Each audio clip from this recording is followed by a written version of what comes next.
Coming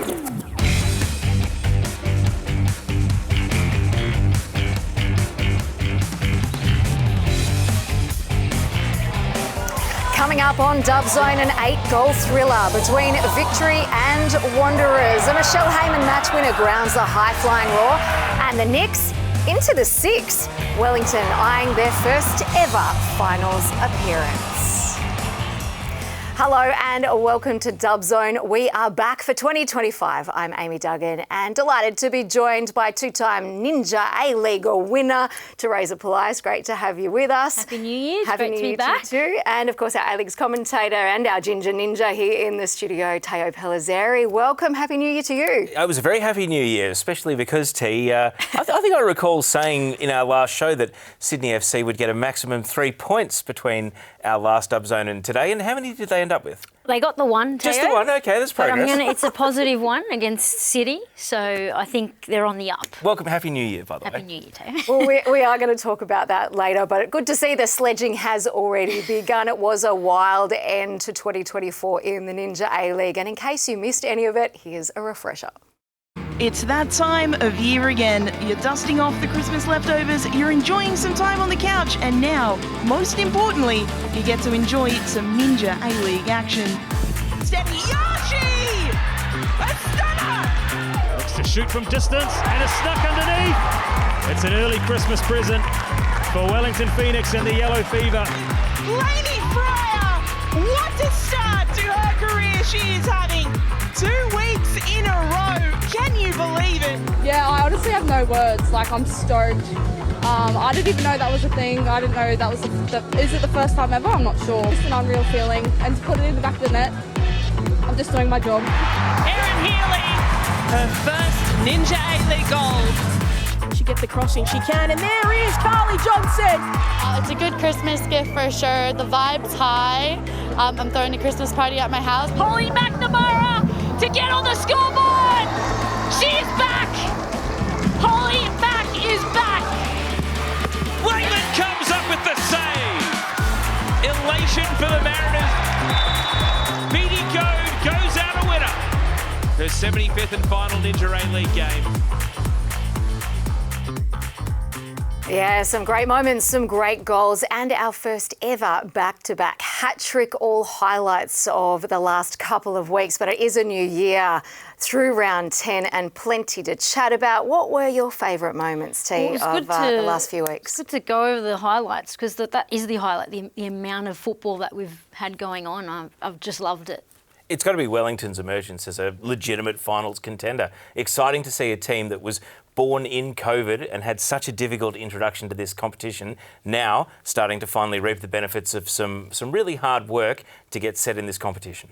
Well, you talked about plenty of football and there were plenty of goals in the opening game we're going to chat about. And of course, we're talking about Melbourne Victory and the Western Sydney Wanderers, an 8-goal thriller. It looked like victory for Victory at one stage, then a comeback was mounted. But let's take a look at the highlights and pick out some of these early goals coming off another defensive mistake. Yeah, it was a great start for the Wanderers, a dream start for Sophie Harding, winning it and getting the goal early. And then once Victory scored that first goal, they really had a flurry of chances. And you'd thought, at that sort of 4-2 mark that the game was done and dusted. But credit to the Wanderers, they fought back.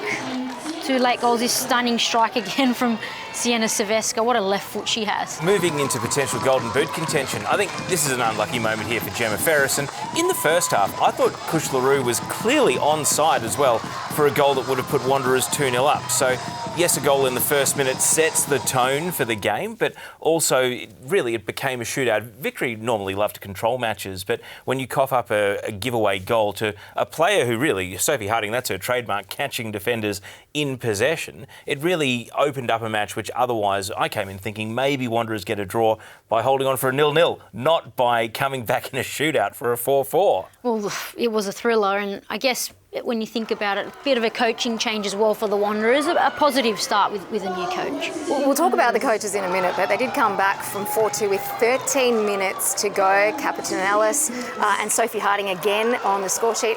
What is pleasing here is that the Wanderers have managed to find the back of the net consecutively. Some really uncharacteristic mistakes there, though. Kayla Morrison volunteering that header up to Harding at the end, and we saw it when Victory coughed up 2 points to the Phoenix with that stoppage time equaliser. They've done it again, and this time with a 2-goal buffer. So as well as they held out on that 1-0 scoreline against Sydney FC the game before, this shows there's some real vulnerability there. There are some vulnerabilities with the Victory, and like you said, we're seeing the same kind of mistakes, and perhaps teams are seeing this and being more aware of it to pounce on it.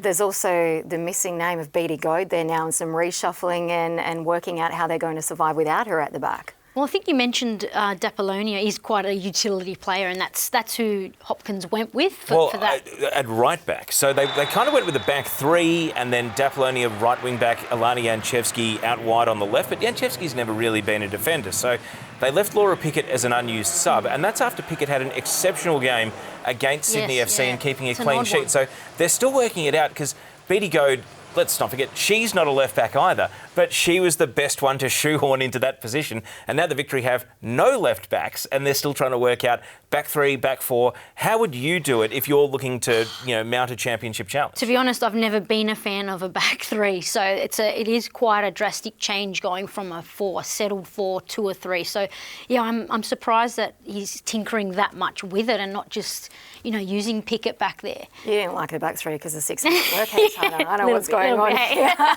Let's talk about drastic changes, because it was the coaching change, I think, that took us all by surprise at Western Sydney Wanderers. Jeff Abrahams coming in as the interim coach, and now will sit in the seat a little bit longer. They've got alignment across the whole club. Jeff Abrahams is going to be coaching this team in the NPL. It's one club, similar to the emerging Jets and Newcastle, similar to what the Mariners have done. So as far as building blocks, this is good. Is it going to result in, some short-term wins? Are we going to be calling him Winnie Abraham because he's able to win some games? I don't know. This performance suggests they're going to be a lot more attacking. Well, it looks like it, and look, him in the NPL, he did recently coach Sydney Olympic in a very attacking way as well. So not just that, he knows what's going on in the NPL for future recruitment and things like that. So it is a positive change, I think. When it is mentioned that it's personal reasons, you do hope everything's okay with Robbie Hooker, but moving forward, I think it's a positive change for the Just Wanderers. Before we get into Hooker, though, you're really smart to point out Sydney Olympic, because they overhauled that team last winter. This is a team that Courtney Vine was playing for in winter not that long ago. Charlie Hawksby as well, Taylor Ray. So he went and knew the NPL inside out to put together a contending team. And hopefully, with the wealth of talent that Wanderers have coming through their academy, he'll be able to complement that by finding the best kids in the west of Sydney and bringing them all the way through to the A-League. It's what we want, one aligned club that can capitalise on the resources they have. I think at this stage that's the best model to go with. It's similar to what you're seeing with Alex Smith up at Brisbane. I think he's really gotten out and looked at the NPL and built his team around that. And we have talked about the wealth of talent that comes out of Western Sydney on many occasions. As you mentioned, with Robbie Hooker now leaving the club, and we do wish him all the best in whatever the future holds, it does beg the question, what are we going to do for sideline entertainment? I mean, it's personal reasons, we'll respect that, but let's not forget, Robbie Hooker, M. Husband won Coach of the Year last season. Robbie Hooker, his Wanderers team beat the Mariners home and away. So he was the person they went to, Tom Simani, as the director of football, brought in Robbie Hooker on, 10 days' notice after Cat Smith was dismissed. And they nearly made finals. It was enough for one season, but it feels as though this moment has been, meandering towards maybe a long-term appointment. And with all the things we just spoke about with what Wanderers have got set up off the field and in the state leagues, hopefully now this is a long-term appointment into the future. I know it's only interim in the title, but we'll have to wait and see if it is interim or if it's going to be something for the future. That we will have to do, but the Wanderers on the up after clinching a point out of the jaws of defeat in the last 13 minutes of that match to end 4-4. Let's hear from Amy Harrison and what she had to say after the match. For us right now, where we are, I think the point is really significant, obviously on the table, but I think just mentally for our group as well. So, I think we let ourselves down we conceded off that set piece and then unfortunately with the own goal. So they were two unfortunate ones, but I think as a group, the way we played and came back as well, down you know, backs against the wall. I think it was 86 minute or so and we're down. So to come back and grab a point, yeah, it almost feels like a win right now, to be honest. Yeah, Amy Harrison, the captain of the Western Sydney Wanderers, saying it almost feels like a win, and what it does do is lift them off the bottom of the ladder. We'll talk about who's sitting there in a moment as I throw out Rye Smile across the table to tea. We are going to head north to Perry Park, though, because Brisbane taking on Canberra, and it is Canberra that's walked away with all 3 points. A little bit of contention in this one, but a roaring crowd as well. Yeah, I mean, you could see the flurry of chances that Brisbane did have. Another goal for Lainey Fryer. She's on absolute fire here. And Robers with a long-range effort. They stayed in the game, Canberra. They were being dominated, and it shows a lot of character that they have to stay in the game. And then Michelle Heyman, I mean... Michelle Heyman with an opal spray out here. Was this basketball tee? Is that a handball? No, I don't think so. Close range.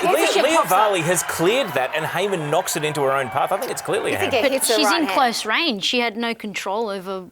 you know, hitting the ball there, I didn't think. Well, let's have another look at it. Me and Sakani, the Brisbane goalkeeper, are clearly on the same page. I think the choice of clearance there is something more to be spoken about than the possible handball. She should have just played it back to the goalkeeper, and you're all good. I also didn't mind the big elbow from Michelle as she tried to make herself bigger in taking on the defender there and putting her off her feet. Let's talk about why Canberra came back, though. Brisbane were quite wasteful in this game. We saw Evie Popadinova come back from her hamstring injury. They debuted Danelle Tan. I'm really confused as to why Tanae Morris, who was very good in the 6-1 win against Newcastle, couldn't even make the bench for this one. But Did Brisbane, after scoring 8 against Western United, did they turn the tap off themselves here?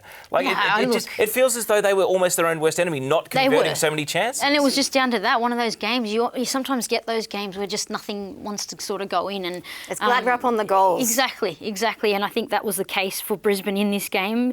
You know, can't fault their effort. They had enough chances, but they just weren't going in. Let's talk about Canberra's comeback, because yes, Robers scores the goal, but how good was Bethany Gordon in this game? She's missed the start of the season injured. Canberra's not a lightning quick team, but they are an organised team. And you look at that Brisbane Roar midfield, Hayashi, Tish Woods, Tamiki Yallop, they're all dominating this season. What is it that Canberra did to hang in there and give themselves the chance to come back? Well, I think mentioning Beth Gordon is really important here, because she's an absolute fighter out there, and you know, they've been waiting for her to get back out there, and she combines well. Not only does she fight, she combines well with Mary Stanich-Floody as well. So, you know, I think the key to it is having another experienced player out there, and Canberra have always had that fight in them to stay in the game. Canberra's beaten Brisbane home and away, and Brisbane only lost one other game. So is this a bogey team situation? I mentioned Wanderers beating Mariners home and away last season. Do Brisbane just dismiss it as that's our bogey team, or do you think there other teams will be grabbing the footage of what Canberra did and saying we need to study this lest we get blown up the way Newcastle and Western United were? Look, from experience, we have, I have used bogey team as a way to describe a team that just you can't beat. So I think that is the case a little bit for Brisbane, but I mean, it depends what perspective you take. It could be coincidental as well. Can you take nothing away from Canberra? 14 goals away from home in their previous 2 matches, though. They've gone after the goals, and the assist for Michelle Heyman coming from the goalkeeper. So it was really, a last-ditch, let's get the ball up the other end of the paddock kind of situation. I do want to focus, though, on Lainey Fryer, because her 7th goal in 6 matches, the back-to-back hat-tricks, and then hitting the score sheet again. If there's a way to introduce yourself to whoever the national team coaches are in the future, she's going about it the right way. She is. She's so exciting and just puts herself in the right areas. She gets out there aggressively, and her finishing, I mean, two back-to-back hat-tricks, and, her 7th goal in 6, you said, that just speaks for itself. There's something to be said about the confidence of breaking through at age 23. Sian and Lainey Fryer won an NPL for the QAS when they were teenagers. They've both since had ACLs. Sian's comeback was a bit quicker. Sian's a more physical type of player. Lainey, a bit more cerebral, plays in a central position. Sian's more of a traditional winger.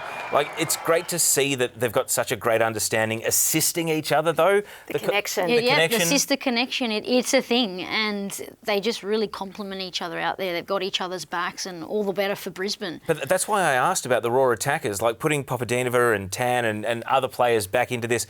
the team should be getting built around the sister act here. Yeah, well, now that Laney's, become a regular, I think going forward, that's what Alex Smith has to do. Watch out whoever faces Brisbane Roar, and watch out whoever faces Michelle Heyman getting her name finally back in the goal scorers list where we're used to seeing it sit. We're going to hear her post-match reaction now. We were ready for that fight, and we just wanted to, prove to ourselves that we are a good team. We haven't been coming away with many wins, so we really wanted to just push ourselves to, come away with the 3 points, and that was our main focus for this trip, and I'm super proud. Yeah, I'm not going to say that trainings have been easy or anything like that, because, as soon as you start losing, sometimes you do get, you're stuck in a little hole, but we're just trying to be as positive as we can. We come to training, we know our game plans, and sometimes it just doesn't come off on the weekend, but we're a unit, and we know, the A-Leagues now, it's a longer year, so we've got so many opportunities to, gain those points. So we're just trying to really focus on the game in hand and just do what we can do to start climbing that ladder and move our way, off the bottom. And that is Michelle Heyman there, spoken like the true leader and getting the job done for Canberra as well. It is time now to see what's cooking with Nalin Mastou, thanks to Ninja.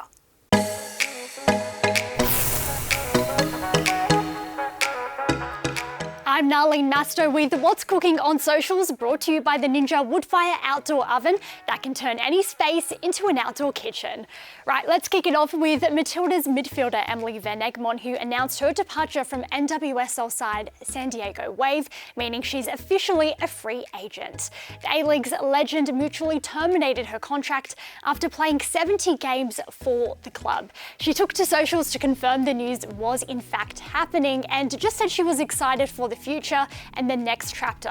What that is, we don't quite know yet, but Sam Kerr did comment a couple eye emojis, so perhaps she knows something that we don't.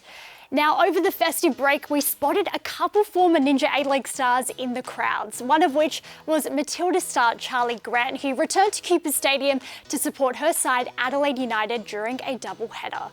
And there was also two familiar faces in Courtney Vine and Charlotte McLean, who went to watch their side Sydney FC up against Melbourne Victory in the Big Blue. And it was great to see Courtney in incognito mode, but of course, nonetheless, enjoying all the action. Now, finally, we have some big news when it comes to an Aussie coach pursuing an overseas opportunity, as Leah Blaney, the young Matildas coach, has been appointed as the assistant coach for Japan's women's national senior side. Of course, the news comes after she guided Australia to a third place finish at the AFC Under-20 Women's Asian Cup, which secured Australia qualification for the FIFA Under-20 Women's World Cup. Now, we may be a little bit bittersweet to see yet another really great Aussie coach move on to a rival nation, but Japan are ranked 8th in the world, so it's a huge opportunity for her to continue her development. Now, my question back to Teo and Teresa on the Dub Zone panel is the vacant young Matildas coaching role just too good for any current Ninja A-League coach to turn down? Interesting question. Thanks, Nalin. And wow, yeah, what a role that's become vacant now. And really, a coach I can see kind of taking on that role would be like an M. Husband from the Mariners, okay. where I just feel like she's got all the right characteristics, to really nurture a youth side and get us really competitive on the world stage. I think they have to look not just at senior coaches, because I do think it's too good a job to pass up for a senior coach if offered, but maybe someone like Tiana Gauci at Perth as well, who's coached NWS Spirit in the New South Wales NPL in her own right and has been an A-League women's assistant for a long time. But let's not rule out someone like maybe an Alex Apakis, who was in the league for the last 4 seasons. Yeah. Or even, do you think this could lure Mark Torcaso back to Australia from the Philippines? I thought that exact thing. And, at the time that Torcaso went away, I don't think there was a vacancy. So perhaps this is a way to lure a great coach back, because we're losing so many of our great coaches to over the we've given one away, so let's take one back. Exactly. I feel the same. And not to forget, it's not just Leah's role that is now open. The 20s, the future Matildas is sitting there, and the 17s also on the market as well as our Matildas gig too. All right, moving on. Let's talk about your favourite team, T, Sydney FC and Melbourne City. I know you've got plenty of positives to take out of this one. Let's start there. Yeah, well, look, I think they should have won the game. That's, they didn't, but they should have. This absolute worldie from Lucy Johnson, who I think's been such a bright spark, and she's had 2 starts now and the team's just on the up. An unfortunate error there from Talia Franco. She's a young keeper, so, keep your head up, keep going. But I think all in all, Sydney should have won that game, and it's positive. This is the second time they've split the points this season. Yeah. So what does that say, before we get to Melbourne City, what does it say about Sydney, that they are an occasion team? They've taken 4 points off Melbourne City this season. They've only not lost one other game. Yeah, it could be a mindset thing, Teo. They've been so successful for so long, and maybe they're finding it hard to turn up when, a team is not, as good as them on paper, and that's what's showing. But not just, it's also the occasion. Like Leichhardt Oval, a big fan base behind you. That Lucy Johnson goal in person at the ground was an incredible experience. Like, it was good to watch on awesome. TV. But at the venue, it felt like more than the 2,500 fans that were there. That might be the best goal ever scored by a Tasmanian ever, I reckon, men's or women's. Definitely, I think let's you're find a spot better on one, there. shall we? But the situation for Sydney FC, they've got Perth away next. Like, how do they find sort of? It's simple. They need to find that. It's no longer a grand final rematch, and it is almost a must-win given the context of the season for both teams. So how do they find that same level of just, awakening and arousal for the game? Well, they need to use that game as an example and take every game as a grand final now and bring the mongrel to every single game. It's as simple as that. The Sydney goal was spectacular in itself, which we've talked about, but they also struggled to convert chances around that. Yeah. What's going on there? I mean, look, they didn't get many chances against City, who are a very high possession-based team, but, the one chance that they did get was a worldie, and they took it and they've hit the crossbar here. I mean, that's a chance there. That's taking a shot. That is a positive thing. They're getting in the box a lot. It's just, they're not choosing the right pass at the right times and things like that they can easily change. But yeah, moving forward, Well, telling me that that's the only chance that fell. Like, and Princess Ebony is but that more is of a good midfielder chance. these She days. should do better than that in that situation. But again, look at who's creating these chances. Talon Henniker off the bench, Hawkesby, Dos Santos hitting the woodwork twice, Johnson, all midfielders. The actual attackers in the team still aren't. Well, that's been a problem throughout the season. season. The creating art. And as the season's gone on, strikers are often confidence players. So when you don't score a goal for a couple of games, you get in a rut, and that's become a habit now. With that context for Melbourne City, yes, Sydney FC, an occasion team. This, to me, is kind of evidence that Melbourne City are still working towards becoming an occasion team. They're not at their best. Not just that. They've got such great squad depth that winning the league won't be a problem. But on any given day, they look vulnerable. Well, I want to talk about that because out of the back, we're used to City possession-based football, and they play it around well and they play from the back. But in this game, they resorted to the long ball because they were making so many mistakes playing out of the back. Yeah, well, under pressure, they can be vulnerable at times, and you're spot on, Teo. I don't think they've hit their straps yet. These are some of the goals they've conceded from playing out from the back this year. I think that's why you're seeing them play it longer. It's interesting because statistically, Melbourne City can probably say last season 64% long passes, and this season something similar, right, in terms of attempted and completed. But I think it's where they're originating from, and it's Mirez, the goalkeeper, having to go long, having to make the choice to boot it away or pick it up and go for the punt kick up the pitch. And when they were chasing the game at the end, I think the one thing I appreciate about Melbourne City is they didn't settle for a draw. They thought, we don't want Sydney to believe. We need to nip this in the bud now. We need to beat them here today. And late in the game, it was quite telling that these are some of the chances they missed. But Mirez actually went for the punt kick in stoppage time to try and flip the field and turn defence into attack, just get it launched. And that's not the Melbourne City way, T. But I feel as though there's an element of pragmatism to them this year, that they know what their limitations are and they're learning what their limitations are. Well, yes, they are, exactly. And their limitations are that they are vulnerable at the back. They do make poor choices at times and they do get punished. So as a result, they are putting safety first. That's the way I see it. Let's just hope they're not abandoning that possession-based style that we're so used to seeing, where they double the number of passes of most sometimes teams. you got to go back a few steps to then go forward. And as a player, when you're having a bad game, just go back to simple. They definitely haven't, but the issue is like New Year's Eve where they drew 0-0. It was 600 passes for 6 shots on target. So they are still actually going at like 100 passes per shots on target. It's just in the key moments, in a big moment like chasing the game against Sydney FC, I think they showed us a little bit of something interesting to put in the back of the memory. They can hold possession and keep the ball as long as they want at times in the game, but when it was time to score a goal, I think they changed things up.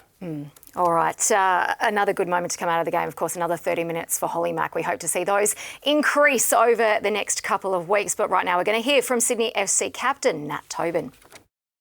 I think at the moment our issue has been consistency, and I think that performance today was positive in the fact that it has been, a run of results where it's really knocked our confidence. So I'm hoping that we can continue to build from here. And it's still early days in the competition, and obviously we haven't been in this position before at Sydney FC, where we are bottom of the table. So I'm finding it a new challenge, but I think the really good thing is we're literally a win away from being in form, and then you can see how close the competition is and how people are dropping points everywhere. So yeah, I think we've never lost hope, and we're just going to continue to work hard and week in, week out.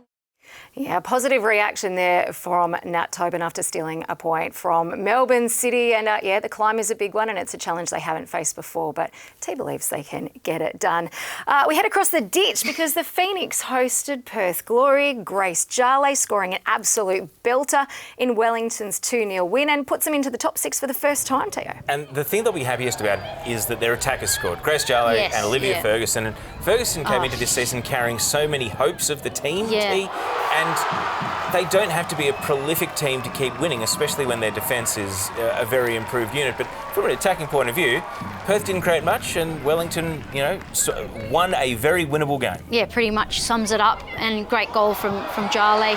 She scored a similar one in the last match, and Longo stepping up once again. She's been a real leader this season. Ferguson, her dad's been visiting New Zealand, and she's scored in both the games that he's been in the country. So they might have to keep him. They might have to keep him there. He's got to stay now. Yeah, he can't it's go. a good luck charm. On Ferguson, I think it was since Unite round that Paul Temple made those changes, and she was impressive from then. So she's gone out there and taken her opportunity. You picked this. Wellington doing well and moving their way up the ladder. They're in the top 6. Are we going to see Wellington in the finals and perhaps even in the big dance? Well, I think it's too early to tell. We have to talk about their improvement, because if you watched round 1, you wouldn't have thought that Wellington Phoenix were contenders. I mean, they couldn't have started the season. Well, they started the season by taking the lead against Western United, but by half-time of that opening game, subbing off Mackenzie Barry, taking players out. I mean, these are some of the goals that they were conceding in that very first game of the season. Tiana Jaber might be the most improved player in the league, but probably helps when that's the moment. Now, watch Maya McCutcheon here. They make a mistake in defence, and McCutcheon from defensive midfield comes across and shuts it down. And she's been an immense presence, and they've worked out her best position because in that round 1 game, they moved her into centre back. But I think central midfield is where she's going to shine. She's been great, and they've just been on the up, and you want to see teams, you can't start at your best. You want to see teams working their way into the competition, and Wellington have done that perfectly this season. And Perth continue to struggle in front of goals. Let's switch to the sidelines for a bit, because there's a bit of a funny moment this week for US import Gabby Holler, as she made the trip across the ditch, and it had something to do with apples. Yes. She didn't declare that she had an apple, and she got a fine. So $400. Now, it's amazing. Since this happened, so many people have actually said, even just here before we shot today, this happened to me. A banana. No, it's not me personally. But as people are saying, quote, this happened to me, unquote. Got it. So the Phoenix fans saw the lighter side of it. Apples, that's the best. I think Gabby Holler would have appreciated if they'd bought 400 New Zealand dollars to wave at her, because maybe then they could have paid the fine. Yeah, it's a pretty big chunk out of their paycheck for a silly mistake, isn't it? Good to see the crowd getting on top of that one and onto a new level. All right, Central Coast Mariners, Adelaide United. Lots of pros and cons to come here, but the con definitely for the Central Coast, who just look tired. They do. That something's lacking. I know they're missing some real key players, but it's just been quite poor from them. They started really brightly, to be quite honest, and just as the game went on, it fell away. Adelaide worked really well into the game. They gave away this soft goal. It was all a jumble at the back there for that goal. Adelaide capitalised on it, and then Adelaide figured them out really within the match. Long time coming for Emily Hodgson, though, Tay. Yep, 7 years, 350 days. So just her second goal, and a real credit to her. It's amazing. She's only 24. So to say that it's been almost 8 years since her last goal just shows how young she was in that first season. the Mariners, though, Taryn King is a year out with her ACL on January 20, but today we learned that Ash Irwin is out for an ACL, which she suffered away to Perth on December the 27th. So one comes in, one goes out, and we actually asked Bianca Galich after the game, you're a midfielder playing in defence, is that the plan until Taryn King comes back? And I don't think they've got a choice now because Ash Irwin isn't coming back. No, she isn't, unfortunately. Really sad news to hear. Ash Irwin's done her ACL, and we wish her all the best in her recovery. But I think they don't have a choice. I think she's going to have to stay back there. And she said she's happy to do whatever's needed for the team. Claudia Jenkins breaking Adelaide's record for clean sheets. Pretty amazing that we're not even at the halfway point and 5 clean sheets already. Claudia Jenkins makes some great saves, T. Fantastic saves. We got a bit of insight into how this situation has come about, that she's in a really competitive situation with Annalie Grove for the #1 gloves, but it's really working for Adelaide at the moment. It is, and you could have said at the start of the season, I wonder why Annalie Grove's not starting, but Jenkins has really just earned her spot, and she keeps Adelaide in the game, and that's what you need from your goalkeeper. Well, let's hear from Adelaide's stand-in captain Ella Tonkins on Claudia Jenkins. Oh, absolutely. She's been unreal. I mean, it's great to have the battle between two amazing keepers at training. I think that's what keeps Claudia pushing. She's been amazing, body on the line for everything. I think, I'm extremely proud of her, and the team's done amazing. There you have it, Claudia Jenkins and the team doing amazing for Adelaide and taking the points there. Probably wouldn't have picked that one on the pundit side, I wouldn't assume. Did you pick this, though? Western United 2-0 over the Newcastle Jets. We'll talk about the fiery end in a minute, but Carly Johnson's brace, 2 goals to the good for Western. How did they turn this around, T? They copped 8 the week before, and now they've conceded 5 to Western Sydney Wanderers, bounced back by beating the Mariners. Then they go and concede 8 to Brisbane, and they keep a clean sheet here against Newcastle. Look, they've always been fighters, haven't they? So, after an 8-2 loss, you want to be going out and showing your fans that you care and you want to turn things around, and they did just that. 2 good goals. Carly Johnson, she's had a great season. She's created so many chances. So. Another Golden Boot contender. Yeah, exactly. So, it was good to see them turn that around, and lots of drama at the end there. It was a fiery end to the game, to say the least. Red card for Tash Pryor. What's that resulted in? So, a 2-match suspension pending appeal. We haven't heard whether the Jets will or not, but with the build-up of fixtures, they come quite quickly for Newcastle as well. So, she will be missed. We'll wait and see what happens. Yeah. But I wanted to go back to Western United, because how they have engineered this turnaround, they did put Alyssa Daloste back in goal. Yes, I think, you had to make that change after a couple poor results. Well, it's interesting, though, because the Matildas gave Chloe Lincoln that first cap. Chloe Lincoln then had to wait to get that start ahead of Daloste for Western United. Yeah, it's been a bit of a yo-yo. Do you think this is going to flip back and forth depending on who's playing well? Well, after this win, Daloste keeps the spot, but to be honest, I think the subs that came on were brilliant. Dahakis came on and controlled the game, changed the game, and There's a couple of there was also Claudia Miocic played her first start of the season with Alana Cern out indefinitely with a foot injury, which is pretty tough there. And there was another big return as well. Well, there was a big night for the Taranto sisters.